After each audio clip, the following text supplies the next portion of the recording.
Buddha, or Buddha Gautama, also known as Shakyamuni Buddha, was a great spiritual master from ancient India.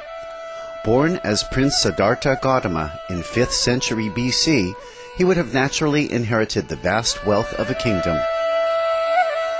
However, the prince one day left the palace life in search of spiritual knowledge. After years of contemplative seeking, the Buddha attained enlightenment under the Bodhi tree. He then shared the merits of his practice by providing a method for other sentient beings to be freed from the cycle of death and rebirth. The rich treasury of Buddha's spiritual teachings on universal truths are studied and revered to this day for their deep wisdom and compassion. Today we would like to share with you the sage teachings of the Buddha in the Holy Tipitaka, excerpted from the Kakachupama Sutta, the parable of the saw.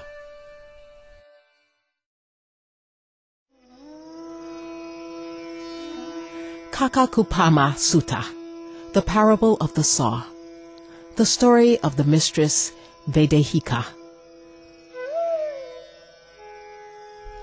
In the past, monks, in this very Savatthi there was a mistress, Vedehika by name.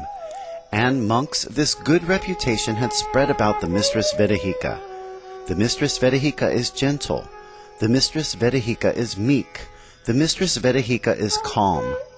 Now, monks, the mistress Vedehika had a maidservant, Kali by name, who was able, energetic, and very methodical in her work. Then, monks, it occurred to Kali, the maidservant, This good reputation has spread about my lady. Could it be that my lady does have anger within her which she does not show? Or could it be that she does not have anger? Or is it because I am methodical in my job, that my lady, though she does have anger within her, does not show it, and not because she does not have anger? Why don't I test my lady? Thus, monks, the maidservant Kali got up late the next morning, and, monks, the mistress Vedehika told this to the maidservant Kali. Hey, you, Kali. What is it, lady? Why did you get up so late? Oh, no reason, lady. What? No reason indeed. You bad maidservant, you got up late. Angry and displeased, she frowned.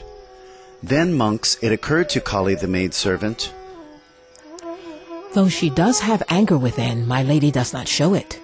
It is not that she does not have anger. Why don't I test my lady further? Now, monks, Kali the maidservant got up even later than before.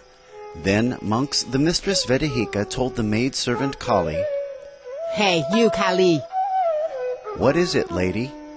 Why did you get up even later than before? Oh, no reason, lady. What? No reason indeed. You bad maidservant. You got up even later than before. Angry and displeased, she gave vent to her displeasure. Then, monks, it occurred to the maidservant Kali, Though she does have anger within, my lady does not show it. It is not that she does not have anger. Why don't I test my lady further? And, monks, the maidservant Kali got up even later than before. Then, monks, the mistress Vedehika told the maidservant Kali, Hey, you, Kali. What is it, lady? Why did you get up so late? Oh, no reason, lady. What? No reason indeed.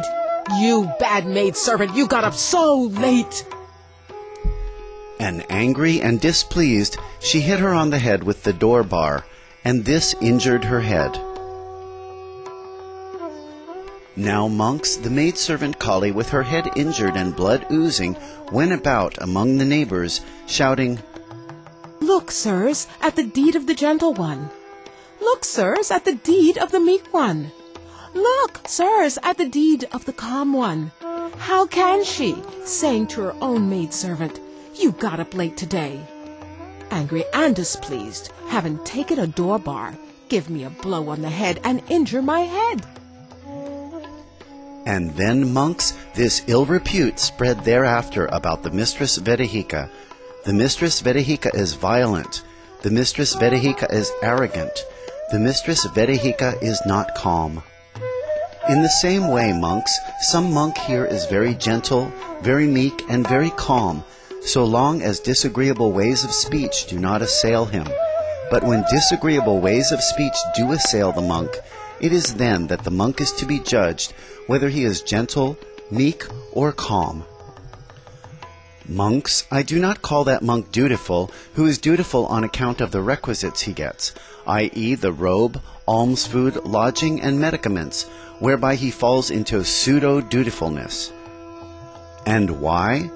For monks, when that monk fails to get the requisites of the robe, alms food, lodging, and medicaments, he ceases to be dutiful, and is not in keeping with the norms of dutifulness. But monks, whichever monk out of reverence for the Dharma, out of respect for the Dharma, out of dedication to the Dharma, showing honor to the Dharma, and giving regard to the Dharma, comes to be dutiful and is in keeping with the norms of dutifulness, him do I consider as dutiful. Thus, indeed, monks, you should train yourselves. Positive response of love.